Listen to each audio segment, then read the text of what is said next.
જય શ્રી કૃષ્ણ, જય માતાજી બધાને। અને આજ તો બપોર થઈ જશે ને બપોરે વિડીયોની શરૂઆત કરી છે। અને આજ તો વરસાદ છે, અત્યારમાં રાંધવાનું પણ ટાણું થઈ ગયું છે। જો વરસાદ શરૂ છે એવું છે, તો અત્યારે હું બનાવી એવું છે। હું મારા દીદીની બેને જમવાનું હોય અત્યારે બપોરે, તો કંઈક ચટપટું એવું બનાવી હશે। તો અત્યારે છે ને મેં કાંદાવાળા લસ્સા પરાઠા બનાવવાનું નક્કી કર્યું છે। દહીં પીડ્યું છે ને તો દહીં યારે મજા આવશે, તો લસ્સા પરાઠા બનાવી નાખીએ અમારે બે હાટું। તો કાંદા પહેલાં સુધારી નાખીએ, ધાણાની એવું બધું સુધારી નાખીએ। આવી રીતના સુધારવાનું હોય કાંદાને, સુધારી નાખ્યા છે। બે કાંદા મીડિયમ સાઈઝના બે કાંદા સુધાર્યા છે, અને હવે આમાં ધાણા સુધારવાના છે, ઘડીક આને રહેવા દેવાના છે, એટલે આપણે કૂણા પડી જાય ને કાંદા એમ, તો આમ વણવામાં હેટ આવે। પરાઠાનો લોટ બાંધવા માટે લઈ લીધું છે લોટ, મીઠું નાખી દીધું, તેલ નાખી દીધું, થોડું પાણી નાખ્યું, અને હવે છે ને લોટ બાંધી વાળી લોટ જાવ રોટલી નો હોય ને એવો બાંધી વાળવાનો। તેલનું મોણ દઈને મૂકી દઈ 5 મિનિટ માટે, આપણા કાંદા તૈયાર કરી નાખવી। જે કઈ વસ્તુ ભેળવવાની છે ને ભેળવી દઈ।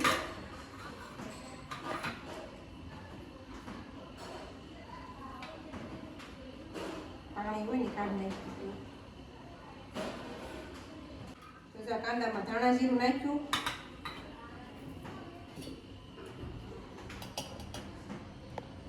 લાલ મરચું પાવડર નાખ્યું, પછી આ અજમા છે, અજમા થોડાક તલ અને ધાણા મરચાં,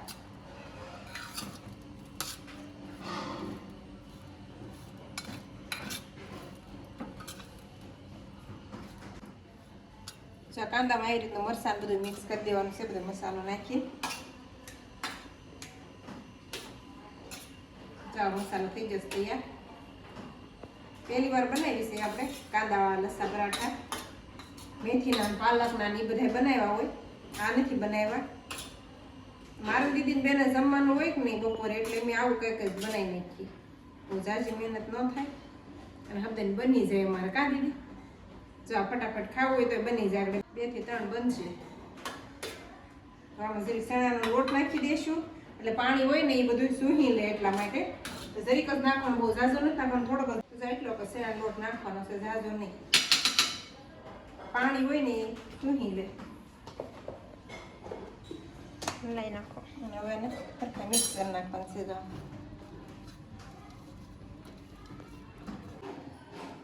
લોટી તપવા મૂકી દીધી છે, અને હવે આપણે વણવાનું શરૂ કરી દેવી।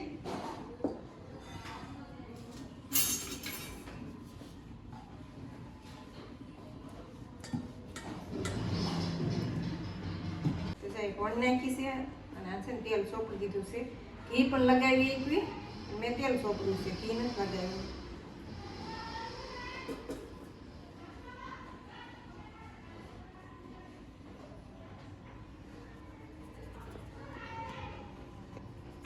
બીજી રોટલી કોણી વાળી,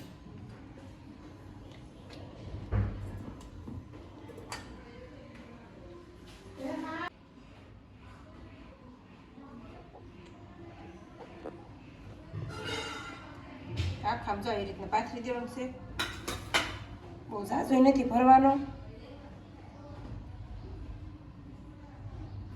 આખા થઈ જાય ને એવી રીતના કરી નાખવાનું છે। પીઝામાં જે પાથર્યું હોય ને એમાં આપણો દેશી પીઝો બની ગયો ને, આના ઉપર બીજી રોટલી આમ કરી નાખ।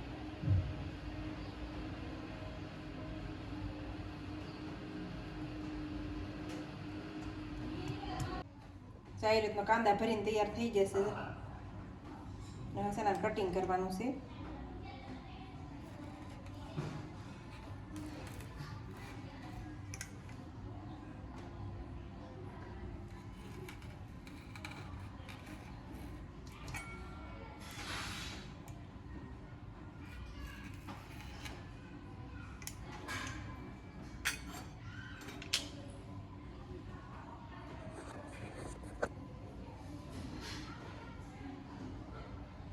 એવી રીતે કરવાનું,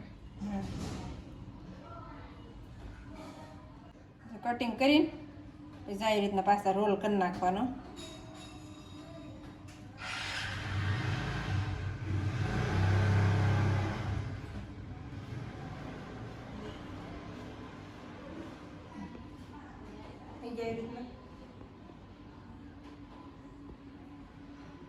પેલા છે ને જેટલો આપણેથી હાથથી આમ થઈ ઓલો થઈએ કે ને ભાર દઈએ કે ને એ પ્રમાણે હાથેથી ઓલો કરી નાખવાનો. પછી વેરણાથી ઓલો કરવાનો. વેરણાથી આપણે ઓલું કરીને વણીએ તો ડાયરેક્ટ સીધો છૂટો જ પડી જાય, એટલે એમ નથી કરવાનું.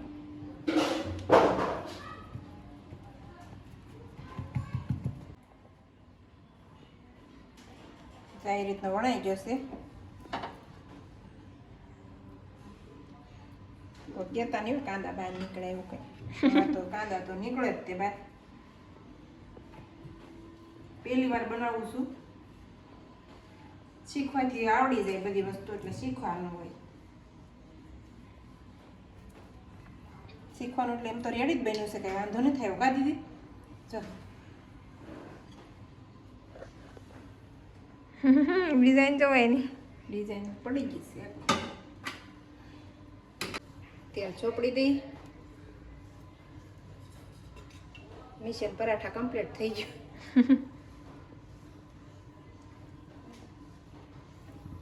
ગેસ વધારી દે થોડોક બસ. એટલે હવે એક બનાવવાનું છે, જે એક બનશે, બે બનશે. એક તો પરાઠું ચડવાનું છે અને બીજું બનાવી નાખીએ. હવે બે પરાઠા બનાવશે. દહીં આને બહુ મસ્ત લાગે આ પરાઠા. એકવાર ટ્રાય મારશે જરૂર.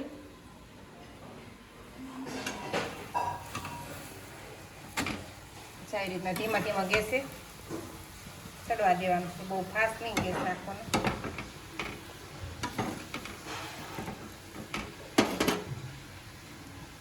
કેવી ડિઝાઇન પડી જશે. તો એકમાં બધાય નાખી દીધો મસાલો.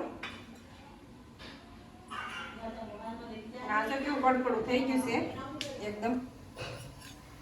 અને બીજો પીઝો તૈયાર થાય છે તે દેશી પીઝા. ના, આ બાજુ થોડો કડકડો થાય દેખડી કે એ બાજુ ત્યાં વણાઈ જાય.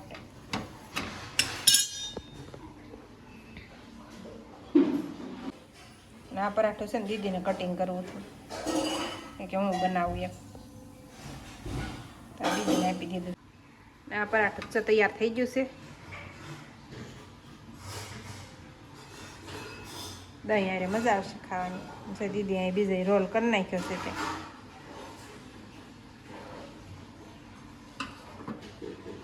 બીજું તૈયાર થઈ ગયું છે મસાલો ભરી.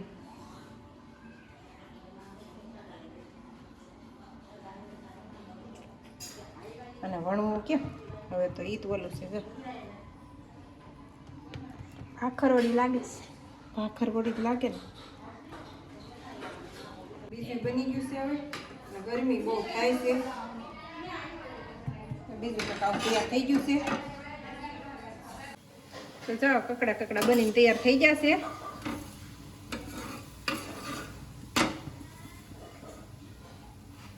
આખો આમ છૂટો પડી જાય એવો છે. આ એમ જ છે. એક બની ગયો છે, બીજો બની. બે જ બનાવ્યા ખાલી.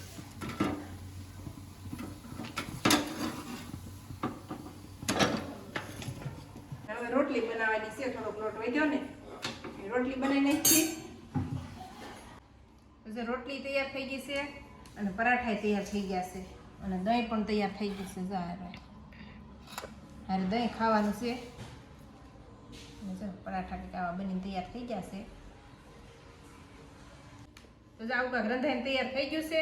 તો હાલો બધા જમવા. આ સાથે જ આજનો બ્લોગ આપણે પૂરો કરી દઈશું. તો વિડીયો તમને કેવો લાગ્યો કમેન્ટમાં જરૂર કહેજો. અને જો પસંદ આવ્યો તો લાઈક, શેર અને સબસ્ક્રાઈબ કરતા રહેજો.